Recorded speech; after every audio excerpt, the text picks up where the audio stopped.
Oi, gente! Sejam bem-vindos a mais um vídeo no canal.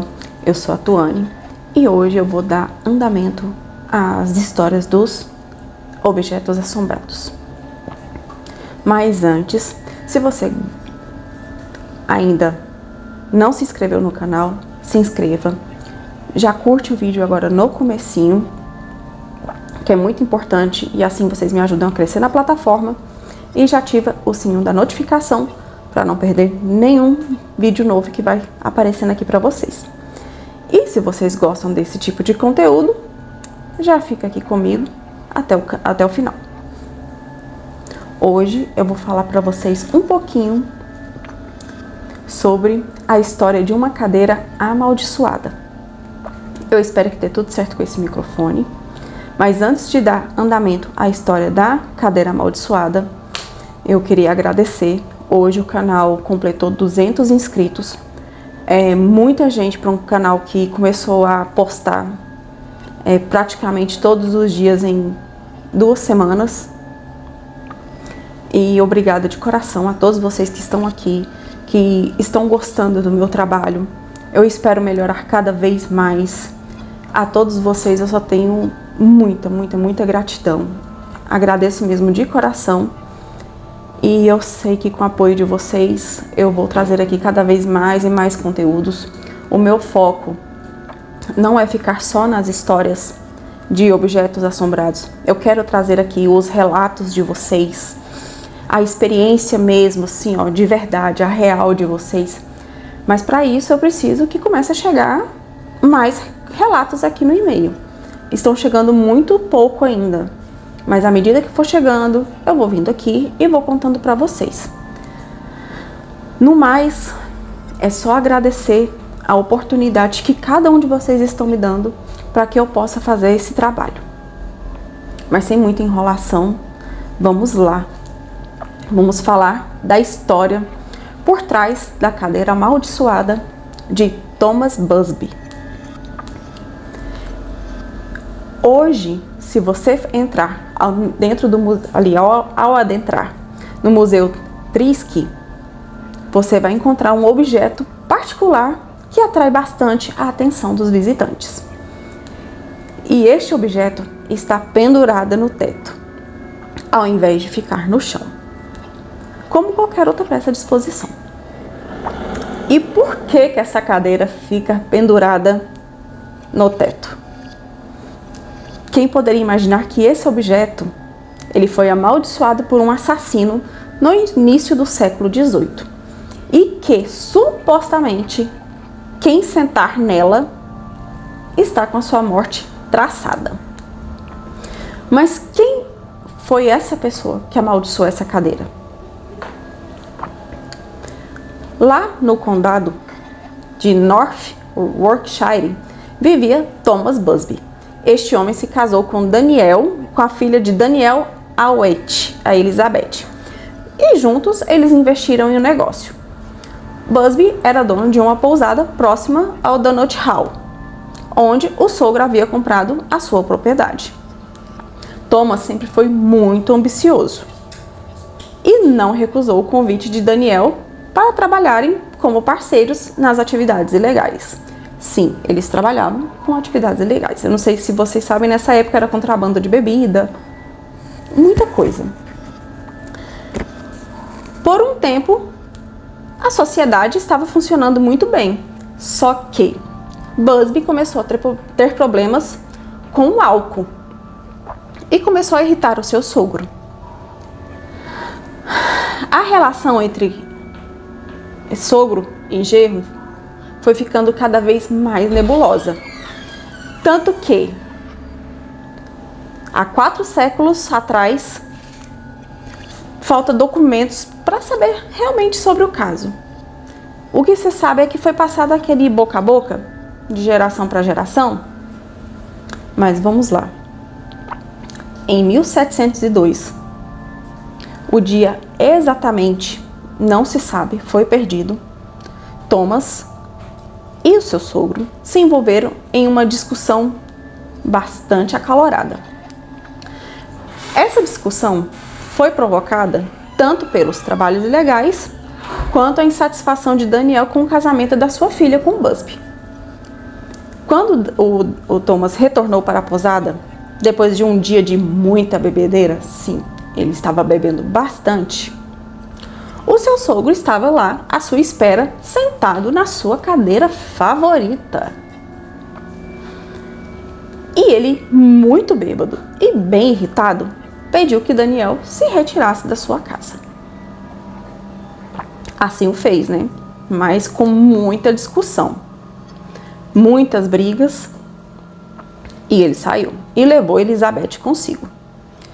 Horas mais tarde, Busby, muito indignado, invadiu a propriedade em Dunnet Hall e assassinou Avett,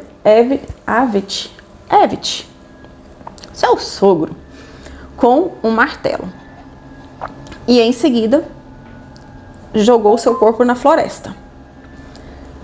Com o desaparecimento do Avett, as autoridades começaram a procurar pelo homem, porque ele não tinha o costume de sumir assim.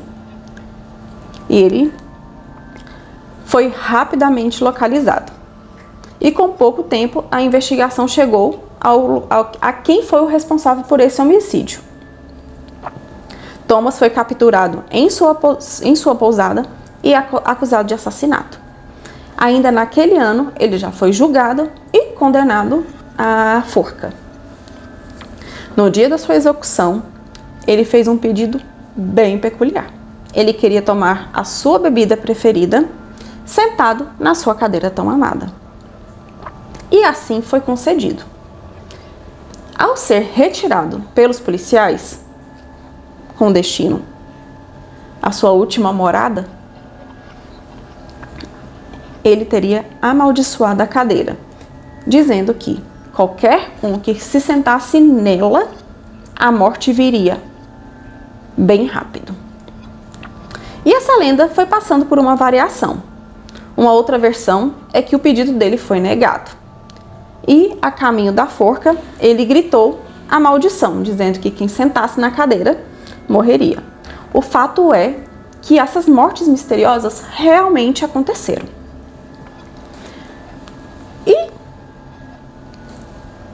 quem diria, né, que a cadeira ia seguir a ordem do seu dono? A reputação dessa cadeira causou tanto medo quanto deixaram as pessoas da região bastante curiosas.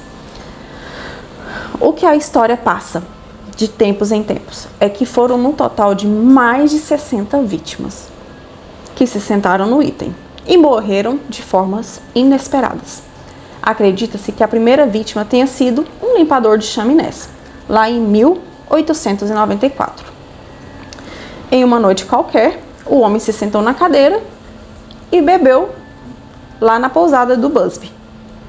E ela teve o seu nome trocado para Busby Stop Inn. No dia seguinte, o homem foi encontrado morto, perto do local que Busby fora enforcado.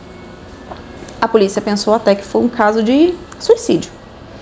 Mas o amigo que o acompanhava em sua última noite admitiu que o Busby era o culpado, que a cadeira, né, era a culpada por sua morte. Depois foi durante, né, a Segunda Guerra. O local se tornou bem público, porque se transformou numa pousada pub e foi frequentado por vários soldados. E uma dessas brincadeiras era desafiar que um ou outro se sentasse na cadeira amaldiçoada. Quem aceitava morria nas missões, ou em acidentes ainda mais macabros, totalmente inexplicáveis.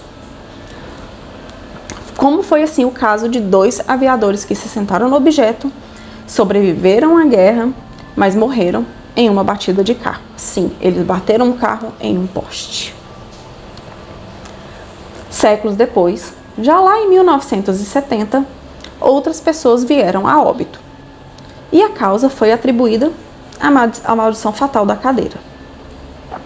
Vários motoristas que perderam a sua vida em rodovias, uma mulher que foi diagnosticada com câncer, e o caso mais bizarro foi de um homem que teve um ataque cardíaco ainda na Busby Stop Inn. logo após se sentar na cadeira. O dele foi imediato. As mortes só foram interrompidas quando o novo dono da pousada decidiu doá-la para o Museu Trisky, em 1978. E ela permanece lá até os dias de hoje, presa no telhado, no teto, né, do museu, para que ninguém consiga alcançá-la. A pousada fechou de vez em 2012 e a maldição parece ter ido. E assim, finalmente ela teve um fim. Porém, aquelas pessoas realmente foram acometidas por uma praga lançada pelo Thomas? O espírito dele estava tão indignado com o pensamento de que alguém sentasse na sua cadeira, assim como ele foi capaz de matar o próprio sogro por causa de uma cadeira? Nós não sabemos se é verdade, mas eu fico pensando aonde vai parar a maldade do homem, né? Um objeto, um simples objeto, uma cadeira, ser capaz de levar essa pessoa à ira tão grande, né? Mas deixa aqui nos comentários se vocês já ouviram falar da maldição desta cadeira. Hoje vai dar tempo de contar outro também. Também verifiquei que existe um quadro amaldiçoado. Vamos para a história? Um quadro simples, retratando um menino com lágrimas escorrendo pelo rosto. Mas que por trás dessa imagem triste, existe uma das maiores lendas dos objetos amaldiçoados da Europa. Este é o famoso quadro do menino que chora. O microfone acabou a bateria, mas está fácil de resolver. Vamos voltar aqui. O quadro das crianças que choram. No total, essa série tem 27 quadros pintados pelo italiano Giovanni Bragolini e foi denominado o quadro das crianças chorando ou as crianças que choram. E foi um enorme sucesso na Europa nos anos 50. Ele vendeu inúmeras cópias e ficou famoso entre as décadas de 1970 e 1980, e os seus quadros foram se espalhando pelo mundo. Mas aí é que tá, tinha algo macabro nesses quadros. Essas pinturas mostravam crianças pobres com belas feições e lágrimas nos olhos, geralmente olhando para a frente. Elas pareciam demonstrar uma espécie de terror constante, mudo, através das pinceladas feitas a óleo. Em julho de 1985, o ano que eu nasci, gente, o jornal britânico The Sun citou o quadro em uma matéria sobre um incêndio residencial no norte da Inglaterra, afirmando que o único objeto da casa que sobreviveu era uma tela de uma criança chorona. Após isso, os bombeiros declarou ao público, ter presenciado vários incêndios nos quais os referidos quadros estavam. E segundo a polícia, foram cerca de 50 incêndios relacionados a essas figuras e ocorreram desde 1973. Com o passar dos meses, as pessoas desesperadas começaram a enviar suas cópias dos quadros para o The Sun. Eles organizaram uma grande fogueira para queimá-los. E uma explicação foi dada. O sucesso da obra seria fruto de um pacto entre Bragolin, e o demônio. Tem sempre um pacto, né? Será que realmente ele foi feito? Eu não tenho dúvidas. Uma outra teoria que se espalhou muito forte aqui no Brasil foi a da existência de imagens ocultas nessas pinturas. Os conspiradores, segundo, diz que parecia que o pescoço de uma garota, na verdade, era uma mão que a enforcava. E o cachecol do garoto, na verdade, era a boca de um monstro que o estava engolindo. Virou lenda urbana e tomou uma proporção que dura até hoje.